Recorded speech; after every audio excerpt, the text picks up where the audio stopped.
गजाननं भूतगणादिसेवितम्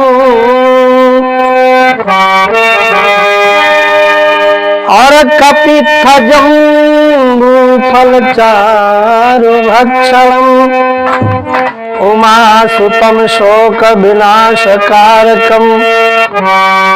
नमामि विघ्नेश्वरपादपङ्कजम्।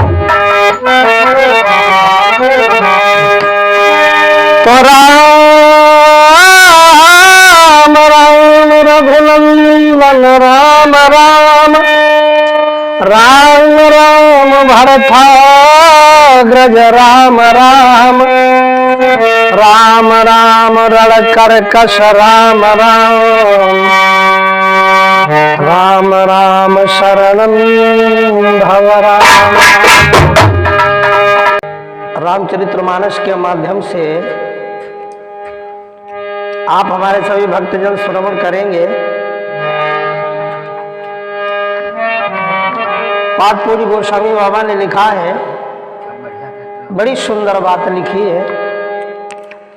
रामायण तो सब सुनते हैं, परंतु सुनते हैं रामायण की करते नहीं हैं।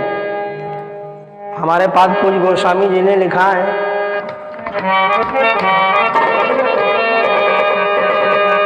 कि सत्यमेव जयते, सत्य में जय है और ईश्वर ही सत्य है, ऐसा हमारे विद्वानों का कथन है। नाम आता है हमारे अनेक राजाओं में, जिनका एक नाम बड़ा ही विख्यात है, जिनको कहा जाता है महाराज हरिश्चंद्र, जो अयोध्या नरेश दशरथ भूतल के चक्रवर्ती राजा हुए हैं। उनके नाम के आगे हमारे विद्वानों ने सत्य का अभिवादन किया है। कहा जाता है सत्यवादी राजा हरिश्चंद्र। क्यों? क्योंकि सत्य ही ईश्वर है और ईश्वर के अधीन सारा संसार है। इसलिए पाद पूज्य गोस्वामी जी ने लिखा है कि धर्म न दूसर सत्य समान,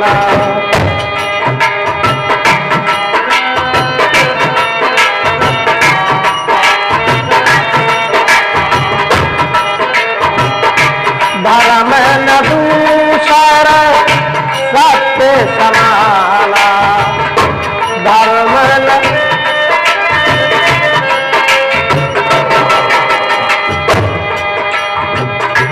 धर्म न दूसर, धर्म न दूसर, धर्म न धर्म धर्म न दूसर,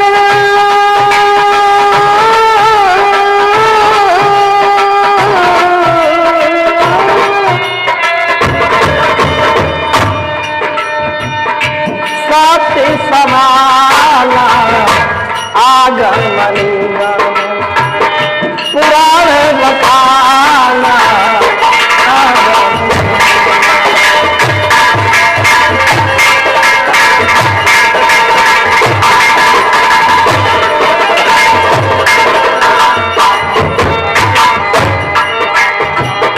पुराण बताना आगम पुराण बताना। धर्म न दूसर सत्य समान आगम निगम पुराण बखान। जो सत्य का साथ देता है उसी का नाम अमर संसार में होता है। महाराज हरिश्चंद्र सत्यवादी कहे जाते हैं, जिन्होंने सर्वस्व खो देने के बाद फिर भी सत्य का साथ नहीं छोड़ा। जिस समय विश्वामित्र जी महात्मा बन करके महाराज हरिश्चंद्र के पास में जाते हैं और उनसे छल करके कुंजी और लगाम का दान मांगते हैं, महाराज ने सहर्ष स्वीकार कर लिया। दान देने के पश्चात विश्वामित्र जी महाराज कहते हैं, राजन अभी तुम्हारा संकल्प तो पूर्ण हो गया, अभी हमारी सांकिता बाकी है जिसमें 60 बार सोना अभी आवश्यक है। आज विश्वामित्र जी महाराज से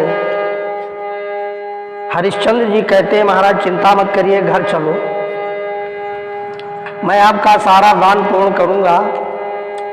जैसे ही घर में आए और अपने कोषाध्यक्ष को संकेत करते हैं कि खजाने से ला करके 60 बार स्वर्ण महाराज को समर्पित करो, वैसे ही विश्वामित्र जी ने बीच में बोल दिया, राजन तुमने दान किया है कुंजी और लगाम का, तो कुंजी में तुम्हारा सारा खजाना और लगाम में सारी पृथ्वी हमारी हो गई है।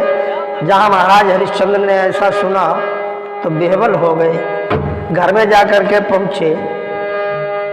आज पत्नी ने जैसे देखा महाराज को, आरती सजा करके पहुंची, बीच में ही महाराज ने रोक दिया और कहने लगे, देवी अब मैं इस आरती के पात्र नहीं हूँ, लायक नहीं हूँ, क्योंकि मेरा सर्वस्व चला गया, मैं राजा से एक भिखारी बन गया हूँ।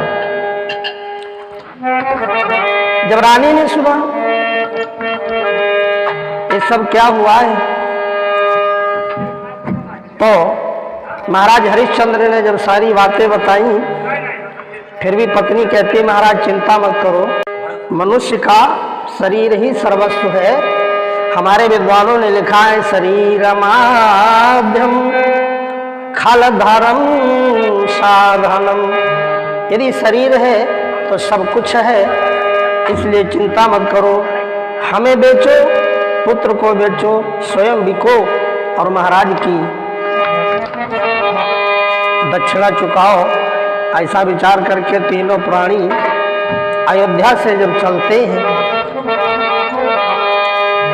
आज उनकी दशा क्या है, आज सारे वल्कल वस्त्र धारण करते हैं, राजसी वस्त्रों को त्याग करके और वल्कल वस्त्र धारण किए। तीनों प्राणी अयोध्या से प्रस्थान करके काशी में जाके पहुंचे। आवाज लगाते हैं,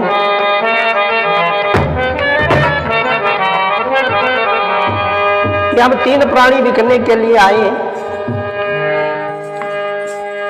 जो भी खरीदार हो हम लोगों को खरीदे। ऐसा कहते कहते संध्या का समय होने लगा, परंतु कोई नहीं आया। आज महाराज को बड़ी ग्लानि पैदा हुई और बड़े ही दुखी भाव से कहते हैं,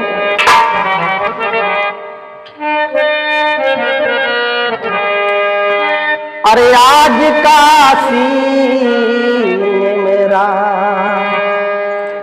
आज काशी में मेरा और कोई खरीदार नहीं, आज काशी में कोई खरीदार नहीं, आज काशी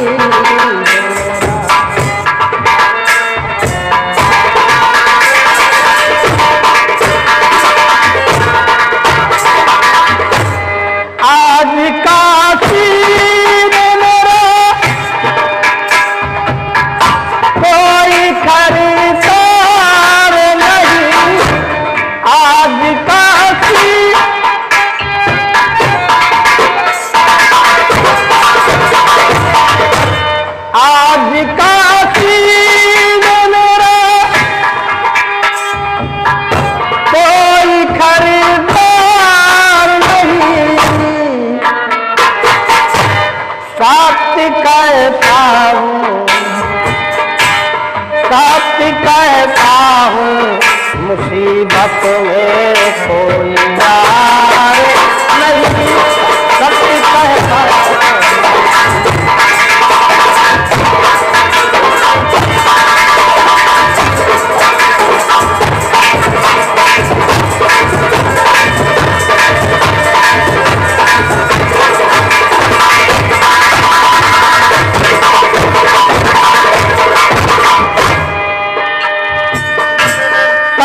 कहता हूँ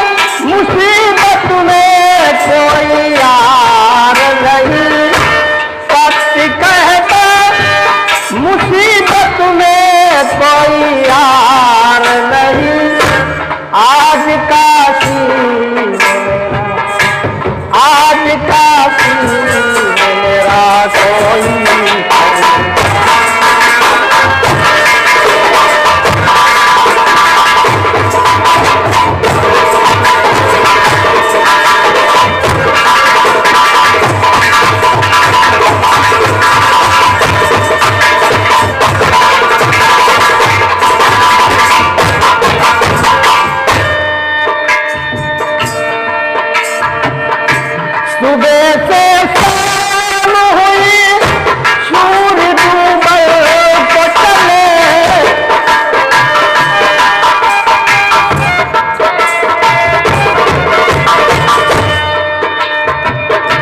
सुबह से शाम हुई सूर्य डूबल तो चले, बिना शिवा चालू के मेरा, शिवा चालू के मेरा कोई तलबदार नहीं, शिवा चालू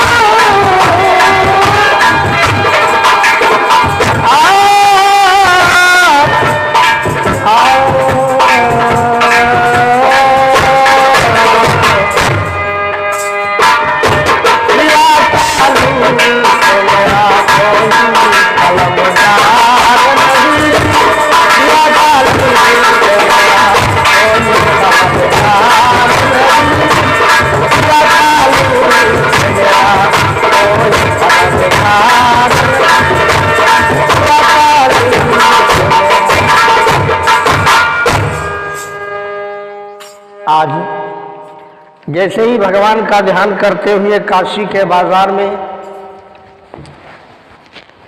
अपने मंतव्य को प्रकट करते हैं।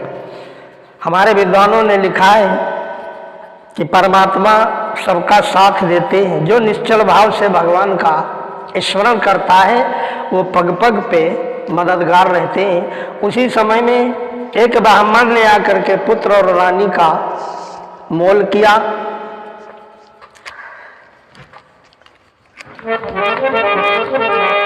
40 भार स्वर्ण दे करके रानी और पुत्र को खरीदा।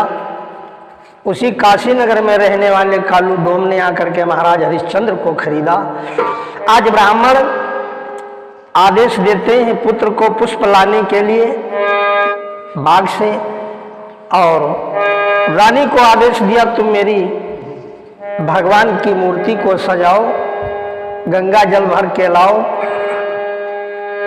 महाराज हरिश्चंद्र को कालू डोम लेके जाता है मरघट में। आदेश दे दिया जो भी मुर्दा आए बिना करके ना तो कोई बहाने पाएगा और ना तो कोई जलाने पाएगा। महाराज हरिश्चंद्र जी मरघट पे रखवाली करते हैं। एक दिन क्या होता है,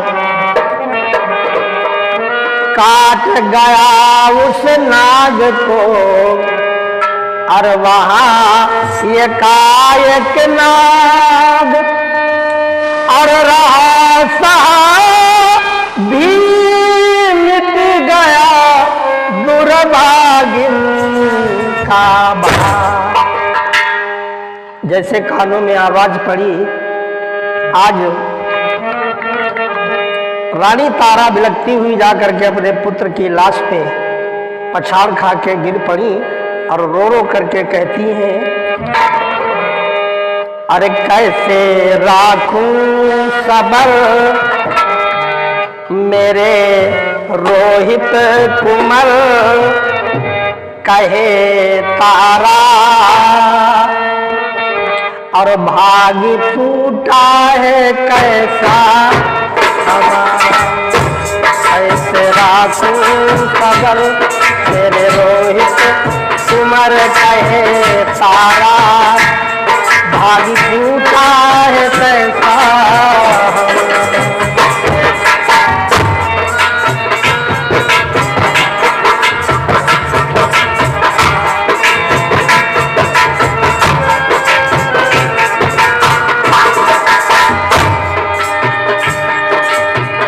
अरे भाग फूटा है कैसा हमारा,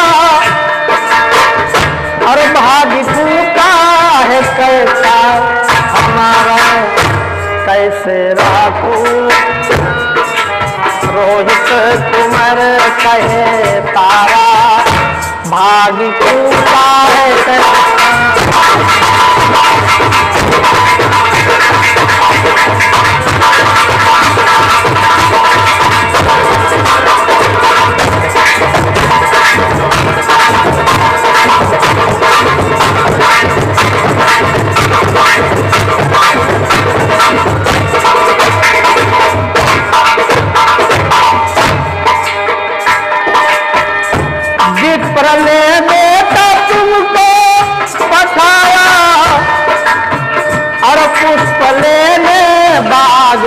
तू आया। विप्र ने बेटा तुमको पठाया और पुष्प लेने बाग को तू आया। नाग बैरी भया काट तुमको गया ना बिचारा, भागी पूछा है कैसा।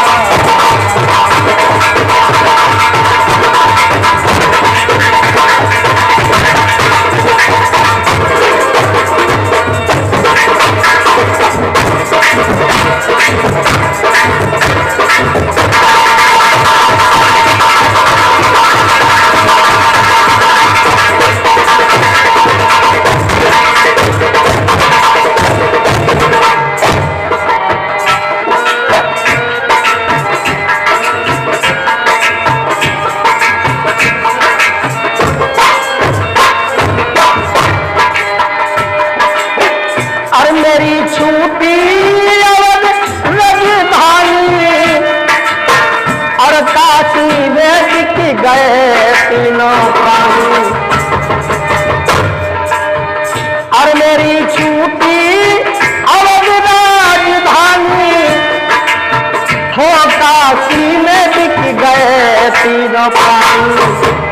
और छूटा बालम का साथ बेटा तुम हो जाप दुख करारा, भागी पूछा है कैसा।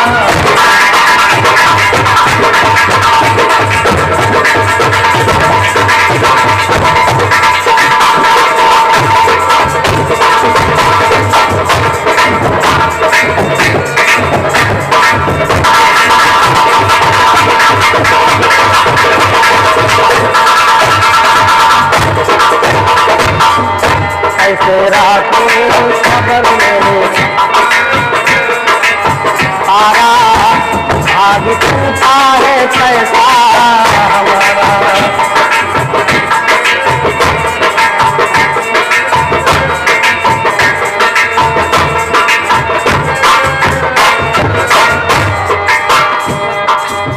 आज तारावती का विलाप सुन करके दसों दिशाओं में हाहाकार मच गया है।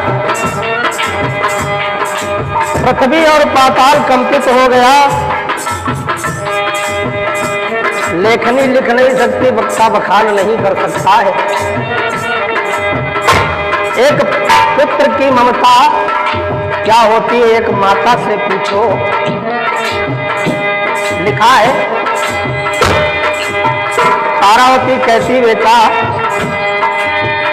अरे जरा बोली सुनो दे कन्हैया, और गैया सी बिलखती है मैया। जरा बोली सुनो दे कन्हैया, और गैया सी बिलखती है मैया। और बेटा आके तो खोल जरा मुख से तो बोल सुख प्यारा, भागी पूछा है कैसा।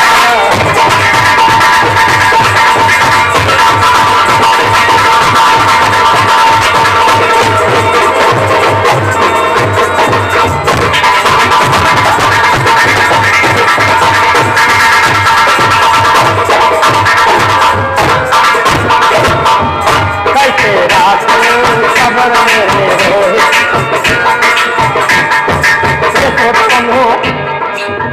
आप हमारा कार्यक्रम श्री मैथिली शरण वाजपेयी यूट्यूब चैनल के माध्यम से समस्त श्रोता बंधु सुन रहे हैं। नक्कारे पे संगति कर रहे हमारे जसकरण लाल फड़रियातला निवासी, ढोलक पे संगति कर रहे हैं श्री बनारस लाल कश्यप, और झीका पे साथ दे रहे हैं हमारे भैया श्री रिंकू वाजपेयी जी। अगला प्रोग्राम, इसके आगे की कथा हमारे सभी भक्त अगले कार्यक्रम में श्रवण करेंगे। और कैसे रोहित कुमार कहे तारा, आज पूछा है कैसा।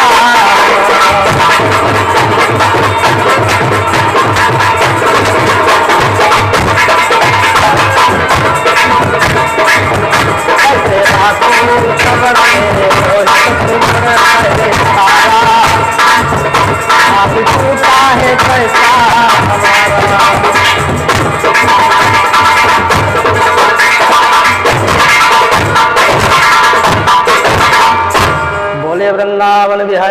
लाल की।